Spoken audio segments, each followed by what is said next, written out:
Guys, I'm back from a hunting trip in Colorado. I used the Ozark Trail 6-person tent, and I used the tarp from Harbor Freight.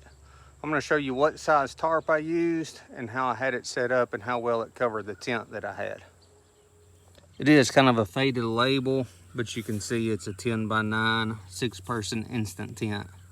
Got it from Walmart. And we did have some pretty good rain at the beginning of the trip. The setup I used did keep my stuff dry.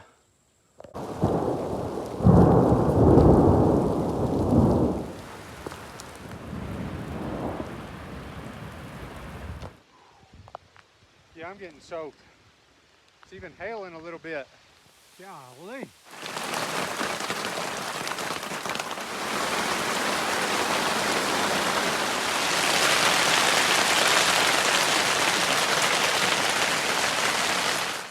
This week I'm camping in Colorado. Last night it rained quite a bit. I think there's more rain coming in. Now the tarp I'm using for this tent is from Harbor Freight. 14 foot 2 inches by 19 foot 6 inches.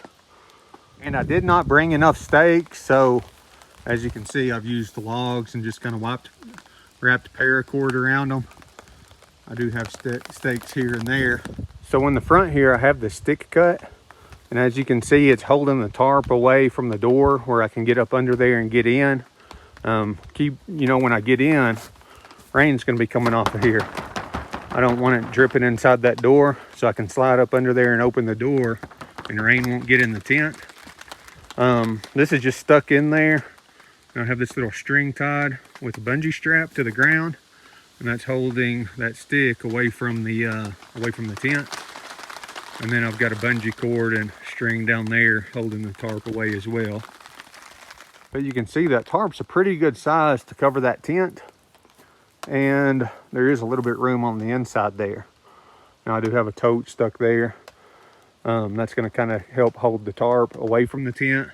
If I can hold the tarp away from the tent a little bit, it's going to help prevent condensation, get a little airflow.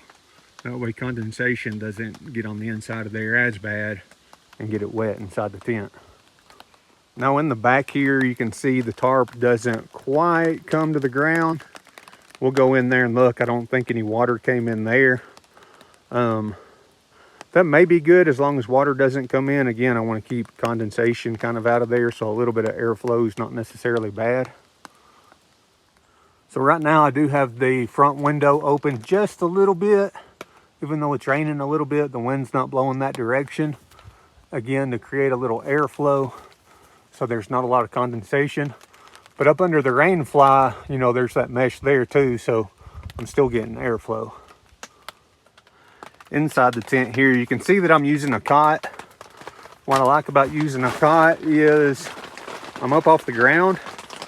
So if a little bit of water did happen to come in on the edges, it's going to be under me. My sleeping bag's not going to be on the floor of the tent and not get wet. But that back side over there is the one that the tarp didn't cover completely.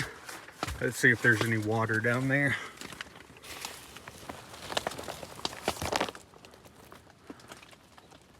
It appears to be pretty dry. Let me look down in this corner. Sorry, I'm having to crawl over the tarp.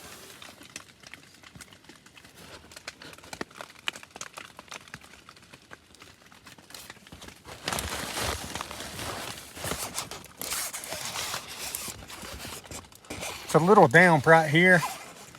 Of course, I don't know if that's from the rain or condensation. Those drops there are actually on the outside. They're not falling down on the bottom, you can see.